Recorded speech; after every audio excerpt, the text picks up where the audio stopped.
Hello दोस्तों। तो कैसे हैं आप लोग। आज हम देखेंगे भारतीय संविधान की प्रमुख विशेषताएं, features of the Indian constitutions.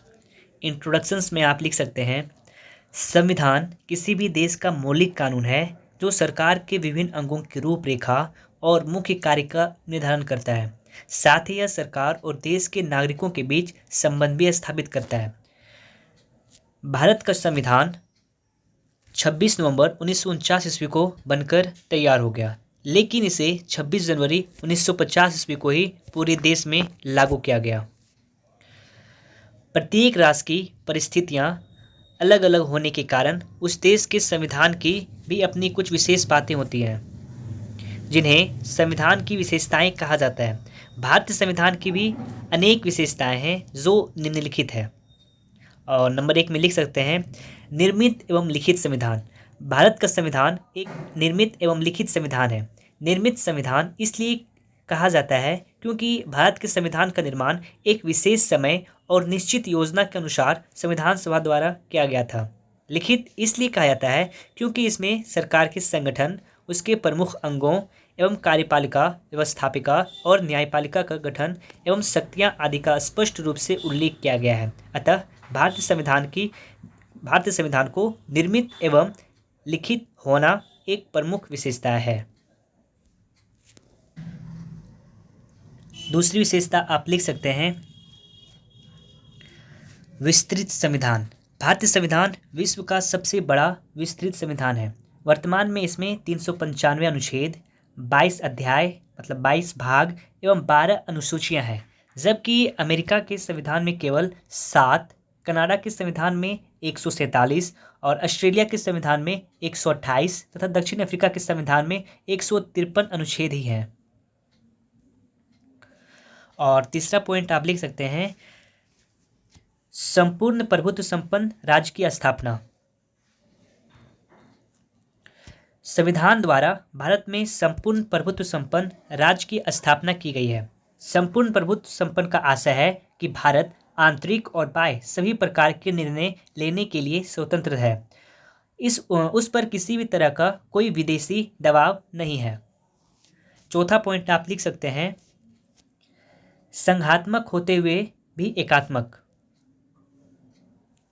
Bharat के संविधान का ऊपरी ढांचा संघात्मक है, लेकिन इसकी आत्मा एकात्मक है। हमारे संविधान में संघात्मक एवं एकात्मक दोनों संविधानों की विशेषताएं पाई जाती है। पांचवा पॉइंट आप लिख सकते हैं, ये शासन प्रणाली। ब्रिटेन की तरह भारत में भी संसदीय शासन प्रणाली को अपनाया गया है। इस व्यवस्था के अंतर्गत राष्ट्रपति को कार्यपालिका का औपचारिक प्रधान का दर्जा प्रदान किया गया है और शासन की वास्तविक शक्ति प्रधानमंत्री एवं उसके मंत्री परिषद में निहित है।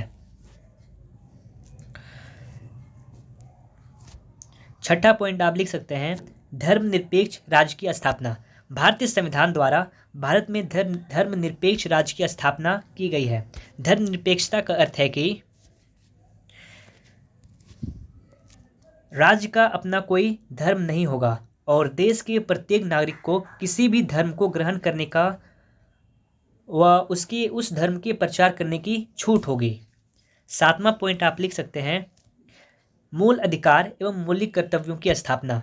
भारतीय संविधान के अनुसार नागरिकों के लिए 7 मूल अधिकारों की व्यवस्था की गई है, किंतु 44वें संशोधन द्वारा संपत्ति के अधिकार को मूल अधिकार की सूची से हटाकर कानूनी अधिकार का दर्जा प्रदान कर दिया गया है, जिसके बाद मूल अधिकार 6 रह गए हैं। 42वें संशोधन के बाद नागरिकों के 10 मूल कर्तव्य निर्धारित किए गए हैं।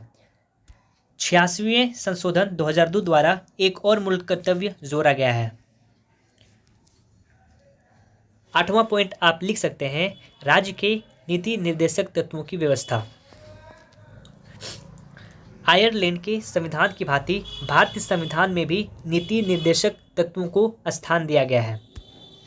संविधान में इन तत्वों के द्वारा केंद्र तथा राज्य सरकारों को यह आदेश दिया गया है कि वे जनता के जीवन को अधिक से अधिक सुखी बनाने का प्रयत्न करेंगे। 9वां पॉइंट आप लिख सकते हैं, सर्वोच्च न्यायालय की स्थापना। सर्वोच्च न्यायालय की स्थापना भारतीय संविधान की एक महत्वपूर्ण विशेषता है। हमारे देश की न्यायपालिका संविधान तथा मूल अधिकारों के संरक्षक के रूप में कार्य करती है। यदि विधायिका ऐसा कोई कानून बनाती है या कार्यपालिका ऐसा कोई आदेश जारी करती है जिससे मूल अधिकार अथवा संविधान का उल्लंघन होता है, तो सर्वोच्च न्यायालय उसको असंवैधानिक घोषित कर देता है। 10वां पॉइंट आप लिख सकते हैं, वयस्क मताधिकार की व्यवस्था। भारतीय संविधान में प्रारंभ से ही नागरिकों को वयस्क मताधिकार प्रदान किया गया है। प्रत्येक 18 वर्ष के स्त्री पुरुष को मतदान का अधिकार है। 11वां पॉइंट आप लिख सकते हैं, इकहरी नागरिकता। भारत में संघीय प्रणाली के बावजूद इकहरी नागरिकता पाई जाती है। किसी भी प्रांत के नागरिक सिर्फ भारत के नागरिक हैं, ना कि अपने प्रांत के। और आप 12वां पॉइंट आप लिख सकते हैं, एक राष्ट्रभाषा। भारत में सरकारी स्तर पर हिंदी को राष्ट्रभाषा घोषित किया गया है।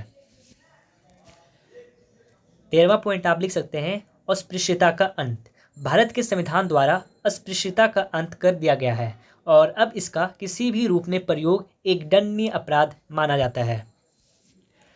14वां पॉइंट आप लिख सकते हैं, विश्व शांति का समर्थक। भारतीय संविधान की एक महत्वपूर्ण विशेषता यह है कि इसमें विश्व शांति, सुरक्षा और अंतर्राष्ट्रीय सद्भावना पर बल दिया गया है, अर्थात भारत विश्व शांति का समर्थक है और विश्व बंधुत्व की भावना में विश्वास रखता है। 15वां पॉइंट आप लिख सकते हैं, संकटकालीन प्रावधान।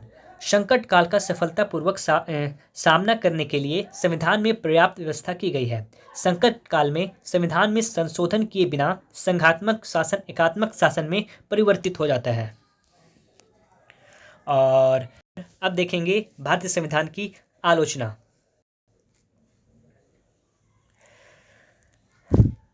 भारतीय संविधान की निम्नलिखित आधार पर आलोचना की जाती है।